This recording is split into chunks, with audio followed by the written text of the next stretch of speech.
Hello friends, welcome to SSC coaching centre. दोस्तों, UP police exam के लिए बहुत ही महत्वपूर्ण क्वेश्चन लेकर के आया हूं। पूरा वीडियो देखिएगा। चलिए स्टार्ट करते हैं।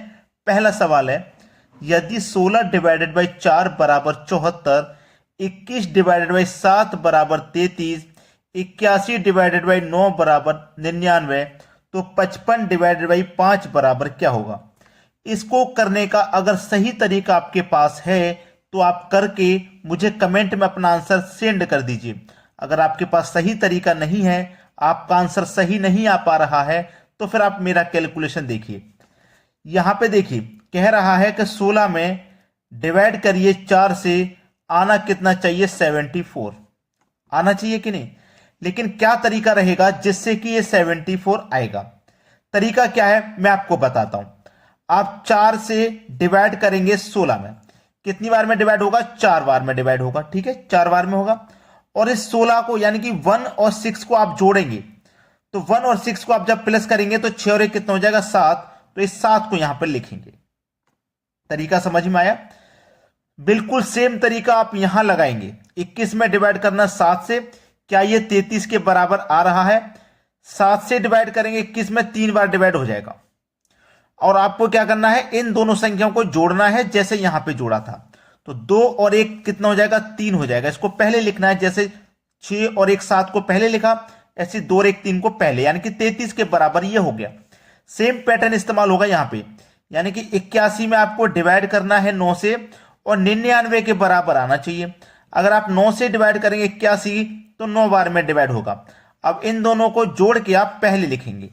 8 और 1 कितना होगा? 9। 9 पहले लिख दिया, देखो 99 के बराबर हो गया। सेम तरीका यहां पे लगेगा, यानी कि 55 डिवाइडेड बाई 5 ये कितने के बराबर होगा? देखो 5 से डिवाइड करोगे, ठीक है ना? 5 से आप क्या करोगे? इसमें डिवाइड करोगे, कितनी बार में डिवाइड हो जाएगा? 5 से आप इसमें डिवाइड करोगे, कितनी बार में डिवाइड हो जाएगा? 11 बार में डिवाइड हो जाएगा। इतनी बात क्लियर है? अब इनको क्या करोगे? आप जोड़ोगे, 5 और 5 को जोड़ोगे, कितना हो जाएगा? 10 हो जाएगा। यही तो था। क्लियर है? देखो, अगर आपने तरीका सीखा है तो आप कर पाओगे, तरीका नहीं सीखा है तो नहीं कर पाओगे। अब देखिए, ये किस ऑप्शन में नजर आ रहा है आपको? किस ऑप्शन में नजर आ रहा है? ध्यान दीजिएगा। मुझे ये सी ऑप्शन में नजर आ रहा है, इसका मतलब सी ऑप्शन आपके प्रश्न का बिल्कुल सही आंसर है। अब देखते हैं अगला सवाल। अगला प्रश्न है, दी गई श्रृंखला में अगली संख्या क्या होगी? 0 1 4 27 16 125 36 क्वेश्चन मार्क। 0 है, नहीं समझ में आया। 1 है, नहीं समझ में आया। लेकिन यह जरूर समझ में आ जाएगा कि 4 2 का स्क्वायर है, 27 3 का क्यूब है, 16 4 का स्क्वायर है, 25 5 का क्यूब है, 36 6 का स्क्वायर है। अब यहां क्या आएगा? देखो, पहले स्क्वायर, फिर क्यूब, फिर स्क्वायर, फिर क्यूब, फिर स्क्वायर, फिर क्यूब होगा, यानी कि 2 3 4 5 6। अब आ जाएगा 7। स्क्वायर हुआ, क्यूब हुआ, स्क्वायर क्यूब स्क्वायर क्यूब। अब क्या हो जाएगा? क्यूब। समझ में आ गया ना? तो 7 का क्यूब होगा, यानी कि 7 की पावर 3 का मान कितना होता है? 343 होता है। सवाल खत्म। इतना था बस। समझ में आया है तो करके आ जाओगे, नहीं समझ में आया तो छोड़ के आओगे। चलिए अब देखेंगे अगला प्रश्न। अगला प्रश्न है, यहां पे प्रश्न बहुत ही अच्छा है। ये रहा मिसिंग नंबर। यहां कौन सी संख्या आएगी ये आपको बताना है। 13 7 27 54 45 144 क्वेश्चन मार्क 32 68। देखिए, एक तो तरीका ये है आपके पास कि अगर आप नीचे की तरफ चलेंगे तो बड़ी संख्या आपको 27 मिलेगी, ऐसे चलोगे तो 144 बड़ी संख्या, और ऐसे चलोगे तो 68। तो आप प्रश्न को नीचे की तरफ सॉल्व कर सकते हैं, यानी कि 13 और 7 से आपको 27 बनाना है। अगर आप इस 13 को और इस 7 को जोड़ोगे तो आपको 20 मिलेगा, और 27 के लिए 7 और जोड़ दोगे तो आपको 27 मिलेगा। लेकिन अभी आपकी समझ में लॉजिक नहीं आया है, अभी तक समझ में नहीं आया ना? कोई बात नहीं। अभी देखो, फिर से वैसा ही करो, इन दोनों को जोड़ दो। 4 और 5 9 हुआ, ठीक है। 5 और 4 ये भी 9 हुआ, ठीक है। 9 हो गया ना? चाहिए कितना था हमें? हमको चाहिए कितना? 144 चाहिए। तो ये तो 99 है। हम 144 के लिए कितना और जोड़ेंगे 99 में? आप कहोगे सर 45 को जोड़ेंगे, तभी तो हमारा 144 होगा। अब देखो यहां कितना जोड़ा था 7, यहां कितना जोड़ा 45, यहां 7 जोड़ा ना, यानी कि बीच वाली संख्या को जोड़ा, यहां 45 जोड़ा यानी कि बीच वाली संख्या को जोड़ा। समझ में आया ना? यहां भी बिल्कुल वही होगा, यानी कि इन दोनों को हम जोड़ेंगे, क्वेश्चन मार्क प्लस 32, ठीक है, क्वेश्चन मार्क प्लस 32, और बीच वाली संख्या को एक और बार जोड़ना है। देखो पहले हमने इन दोनों को जोड़ा, फिर से बीच वाली संख्या को जोड़ा, इन दोनों को जोड़ा, फिर से बीच वाली संख्या को, तो यहां भी हम इन दोनों को जोड़ेंगे और फिर से बीच वाली संख्या को जोड़ेंगे, यानी कि फिर से बीच वाली संख्या 32 को जोड़ेंगे। तो 32 और 32 64, 68 में कितना कम है 4, इसका मतलब यहां 4 आ जाएगा। सवाल खत्म। प्रश्नवाचक चिन्ह की जगह पे क्या आ जाएगा 4 आ जाएगा, जो कि हमारे सी ऑप्शन में दिया गया। प्रश्न बिल्कुल सही जवाब है। समझ में आ गया ना सभी को? किसी को कोई दिक्कत नहीं होगी। अब देखते हैं अगला क्वेश्चन। अगला क्वेश्चन है 20% और 25% के दो क्रमिक छूटों के बाद किसी वस्तु को 840 रुपए में बेचा जाता है, तो अंकित मूल्य ज्ञात करें। देखिए ऐसा सवाल कभी भी रहे तो आपको क्या करना है, आपको अच्छे से पता है कि जो भी मूल्य होता है अपने आप में 100% होता है, ठीक है, 100% रहेगा। तो 100 में से इस 20 को मैं घटा दूंगा, जो 80 बचेगा वो अपने आप में 100% होगा। तो उस 100% में से इस 25 को घटा दूंगा, यानी कि 25 की छूट है तो 25 को घटा दूंगा, तो बचेगा कितना 70 बचेगा। वो 25 को घटाने के बाद 75 बचेगा, बचेगा कि नहीं? यानी कि परसेंट में वैल्यू 75 और रुपए में 840, यानी कि 840 रुपए में परसेंट में 75, तो 75 से 840 में डिवाइड कर देंगे। 100% का मान निकालने के लिए 100 से मल्टीप्लाई कर देंगे। लेकिन अभी आंसर नहीं आया निकल के, क्योंकि अभी तो हमारे पास ये 20% की वैल्यू रह गई थी ना, रह गई थी कि नहीं?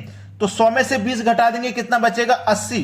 तो क्या करेंगे 100 में गुना कर देंगे, 80 से डिवाइड कर देंगे। अब आपका आंसर आ जाएगा 25 से कटेगा 3 बार, 25 से कटेगा 4 बार, 4 से 80 कटेगा 20 बार, और 20 से 100 कटेगा 5 बार। 3 से कटाएंगे, 3 दूने का 6, 2 बचेगा 24, 3 अट्ठे 24 और 1 0, 280। अब 280 का गुना 5 से कर दो, 5 का 0 में होगा 0, 5 अट्ठे 40 का 0 कैरी का 4, 5 दूने का 10, 4 14, यानी कि 1400 रुपए। सवाल का सही जवाब 1400। लेकिन बहुत से बच्चे ऐसे होंगे जो कहेंगे हमारी समझ में नहीं आया।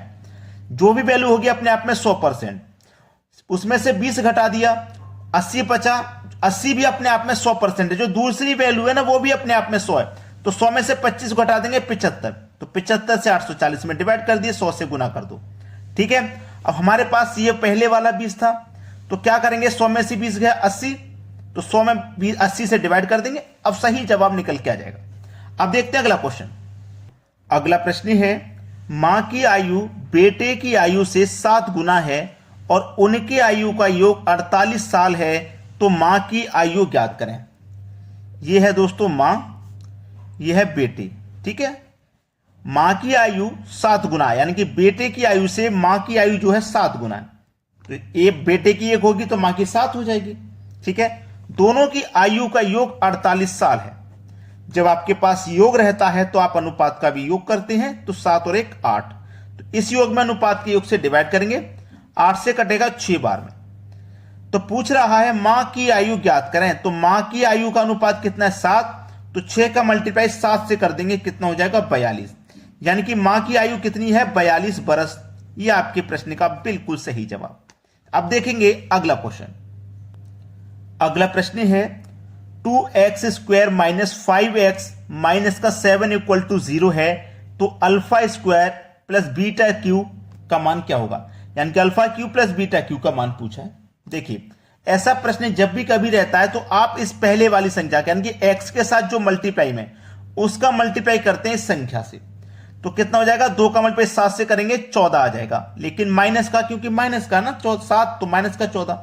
अब इसके ऐसे फैक्टर करोगे आप कि गुना करने पे आपका ये 14 आ जाए, ठीक है, और जोड़ने घटाने से ये 5 आ जाए।